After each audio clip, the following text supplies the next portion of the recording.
Hello, everybody.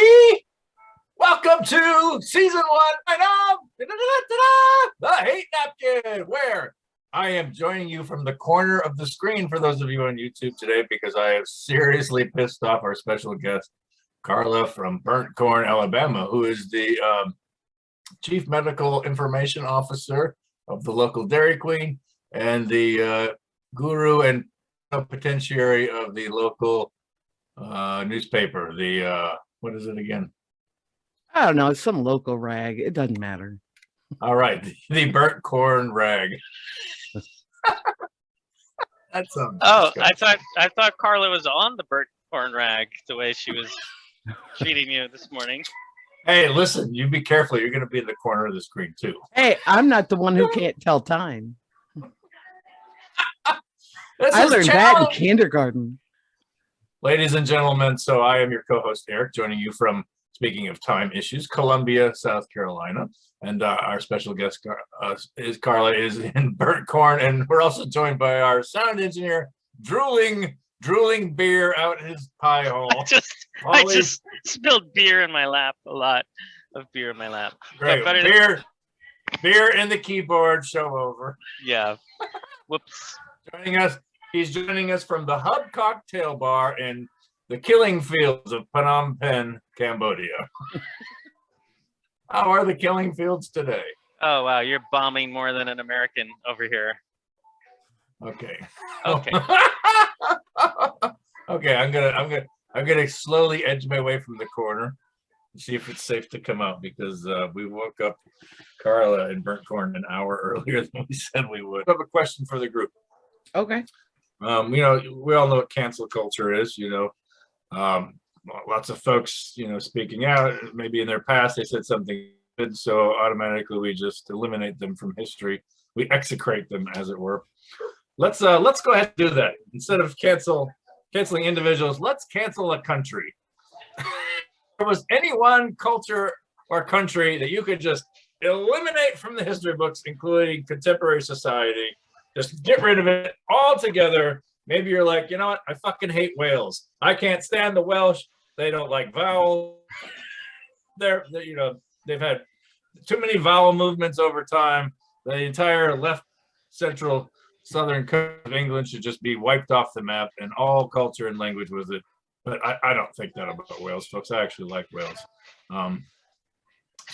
But if there was any one country, civilization, or culture you could just get rid of with one snap of the finger, what would it be? We're going to go to you first, Carla, special guest Carla in Burnt Korn. Burkina Faso. What? You asked what country I'd wipe out. Burkina Faso. I don't know where it is. I don't know where it is. You never hear about it in the news. I have no idea what it is. So what's the point? Am I wrong? Oh, well, that's kind of. I can't say you're wrong. It's kind of like the country of Kiribati, the tiny little country of Kiribati that is actually now, for those who don't believe in global warming, below water, and they had to evacuate the entire population to Fiji. So, I mean, Mother Nature took care of that one. So I think Carla is sort of just being Mother Nature here and wiping out Burkina Faso, its language, its culture, its people. We didn't know who they were anyway. Off the map with you. Enough. You're just you were already a footnote. Now you're just an anal note. In the annals of history, you're just a fleck. So we might as well just. And really, it didn't really hurt any. I mean, not so many people's feelings got hurt over that one. I mean, it's not like it's a first world country and I have to worry about their nuclear arsenal or anything. So who have I hurt this morning? I have a feeling that a lot of like inner circle United States political meetings go like that internationally. Anything in the Department of State, there's probably two categories on the board. Don't really know about, don't really care about, didn't really matter, doesn't have a nuclear arsenal, fuck. And then there's like Russia, Israel, and that's it.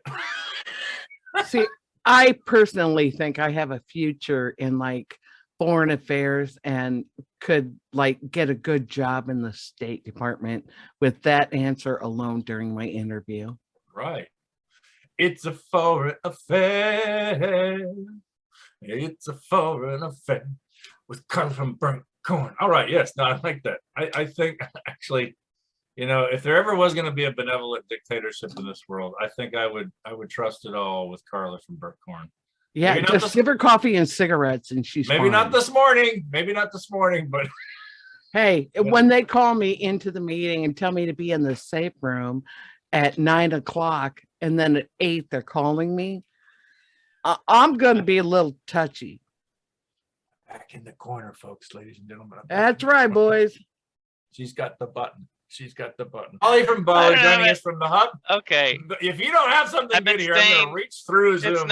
It's not. It's just something I hate. It's not supposed to be good. It's not going to impress you. It's just I've been staying at a lot of hotels lately, and I tried the shampoo that was provided. I've never used this shampoo before because I've never had dandruff. So I tried Head and Shoulders dandruff shampoo because it was there. And now I have dandruff, uncontrollable dandruff after using Head and Shoulders dandruff shampoo. So I think that goes on the, I don't know if it's capitalism that goes on the hate napkin or Head and Shoulders dandruff shampoo. Well, let's be clear. On the label, does it actually say it gets rid of? Does it say it's for dandruff? Or does it say? I think it says it's for those suffering with for dandruff. And truth be told, that's what you got. If you mean like for the to try it dandruff out. impaired? For the dander impaired. I mean, can you think of other products that give you the affliction so you have to keep buying their products? I'm sure there are others. Yes, absolutely. Hot sauce. I just bought some amazing, like 150,000 Scoville hot sauce, and I actually went on a date this past weekend, and I thought it would be fun, so I brought this bottle of 13. It's called 13 Angry Scorpions. I brought the hot sauce with me. And I'll tell you what, that's the product that just keeps on giving, because the next day my anus was I'll tell you, it did not make you hot. It did not. No, but so it's perfect. It's a product that gives the next day. Oh. No, but I mean that gives you something that where you have to keep buying the products. I know there are other products like this. Who brings hot sauce on a date? I did. I liked it. We had fun. It was fun. It was really spicy. We went to like a Cajun restaurant. And so what are you dating, Hillary Clinton? What are you? Jesus. No. Oh, penalty box. Penalty box. No. Wait. The product. Wait. I like that question. What product, if you eat, consume it, whatever, use it, it gives you the affliction. It gives you whatever they're trying to. Yeah. I was thinking of heroin. Maybe Listerine, I think, is like this too. Yeah. I think if you start buying Listerine, you start to get bad breath. Like you start to need Oxycontin. Oh, chapstick. Chapstick goes on the hate napkin for this. I'll Chapstick give you that. Gives you chapped lips. I'll give you that. I think Oxycontin.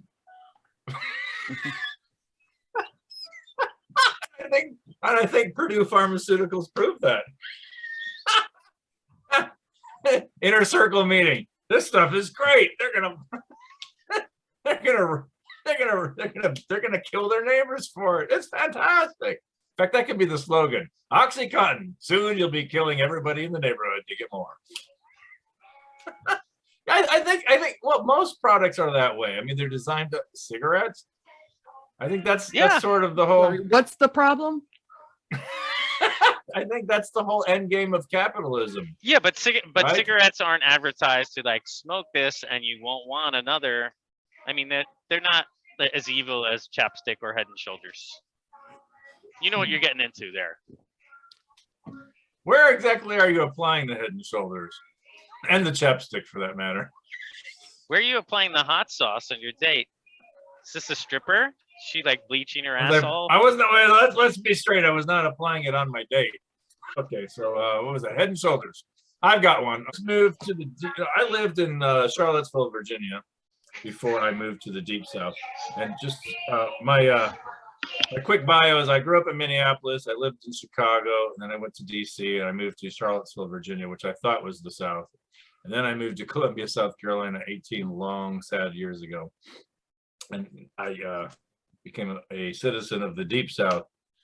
I had been here all of like 3 or 4 days, and my girlfriend at the time and I went to a restaurant, and I sat down, and it looked like kind of a neat, kind of greasy dive burger joint. And all of a sudden, they brought out a plastic tray of insect larvae and put it right in the middle of the table. And I thought, oh my God, what is this disgusting larva? And she said, oh, no, those are boiled peanuts. And I was like, no, I'm pretty sure that's some sort of a grub. And she said, no, it's boiled peanuts. I'm like, what do you mean? But honestly, I really did not know what this phenomenon was. I said, what the fuck is a boiled peanut? They take a peanut and they boil it and it becomes soft and mushy. And I said, oh my God, people eat this shit. I have had one boiled peanut in my entire life. 18 years ago, I ate one of them. I honestly would rather eat out Oscar the Grouch's asshole. That was the most disgusting thing I have If you had hot sauce, with a little hot sauce on Oscar the Grouch's asshole. I was gonna say on the asshole or on the peanut, because I would put it on a Muppet's anus, but I would never ever eat again a boiled peanut. So when I first started traveling and went to South Korea, Seoul, I ordered based on the picture, and I thought I was getting like a bean soup, and I like ate the crap out of this thing and sent a picture to my like South Korean friends, and he's like, dude, those are like maggots, or like they were I had eaten a bowl of maggots. And I thought they were beans. What? And they tasted better than boiled peanuts. That's for fucking. If you want a peanut, just crack a peanut and eat it. This boiled mushy crap. I mean, that's for people who like don't have teeth in their 70s. Carla, do you like boiled peanuts? I've never had them.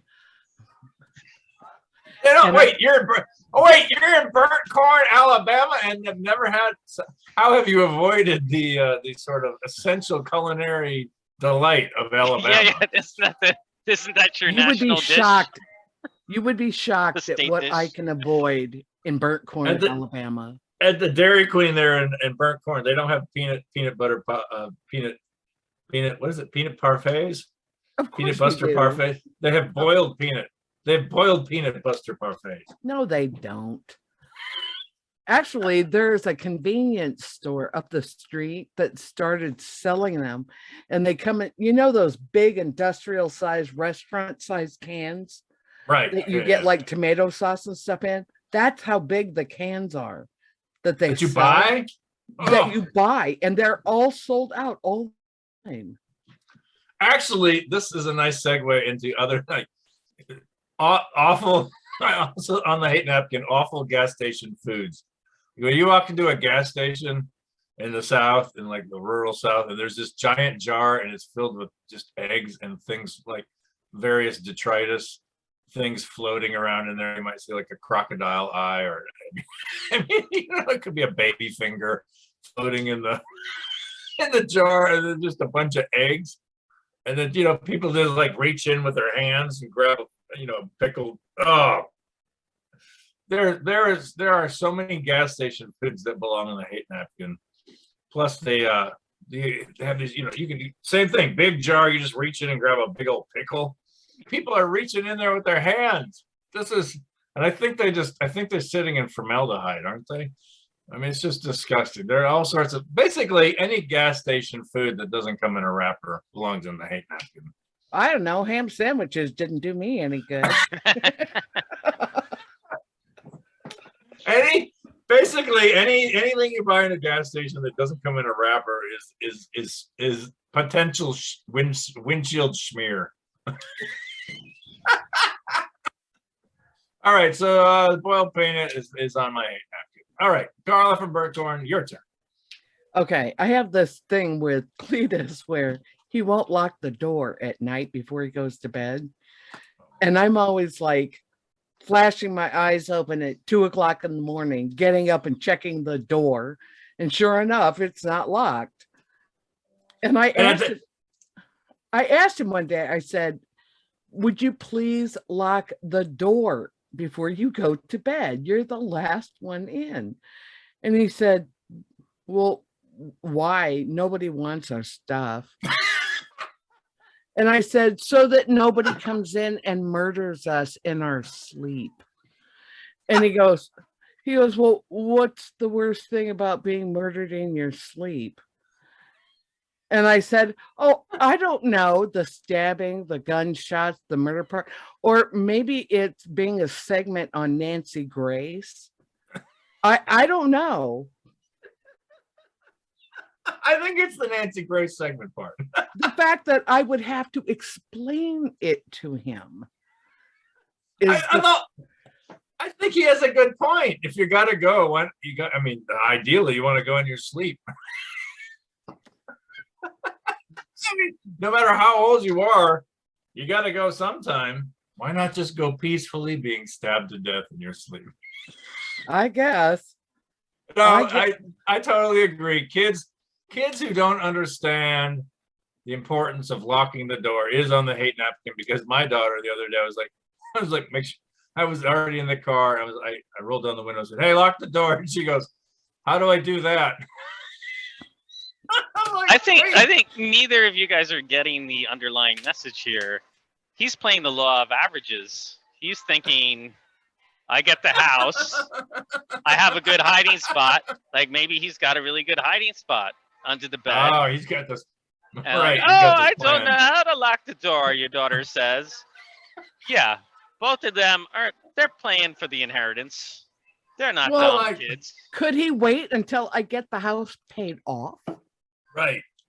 No, because they don't try to explain a mortgage to a 14-year-old. He was at the closing. Oh, yeah, right. Here's your average 14-year-old at the closing. No, he doesn't have a phone. I won't give him one. I have a 14-year-old with no phone because I'm a good mom. Oh, anyway, my dad refused to lock the door ever growing up. In fact, like if you tried to lock the door at night, he would unlock the doors. He was such a fucking moron. We were robbed 3 times when I was a kid. It was so fucking stupid. I don't understand what the pathology is there, but he refused to allow the doors to be locked. And of course, eventually the criminal underworld of Minnesota discovered this and would just visit our house every 3 months and take everything in it that was of value. Of course, and of course, I grew up in. I had a bedroom in the basement by myself. Like it wasn't just the garage door that was unlocked; it was the inner door that was unlocked too. I mean, I grew up in total fear every night, especially after the 3rd time we were robbed. That bad people were going to come into the house in the middle of the night. I'm pretty sure he was also hoping for the stabbing in the sleep. I think people who don't lock their doors at night on the hate napkin. No doubt. Well, I just decided that before I die, I'm going to sell anything of value. That's mine. And then they'll only take his shit. And so I don't really care much. So did you start selling stuff this week? Is it on the market now? Or you open well, an eBay account? I wasn't planning on taking a dirt nap anytime soon. Yeah, okay. I'm old. Yes, I'm old, as you have so eloquently pointed out. And then head on over to Anchor FM, our lovely grant sponsor. Leave us a message, or you could send an email to info@thehatenapkin.com. That's info@thehatenapkin.com. Tell everybody exactly what Carla looks like as she gracefully exits life. Okay, ladies and gentlemen, it was kind of a subdued episode of the Hate Napkin, but we carefully, surreptitiously explored the annals of hate with hot sauce.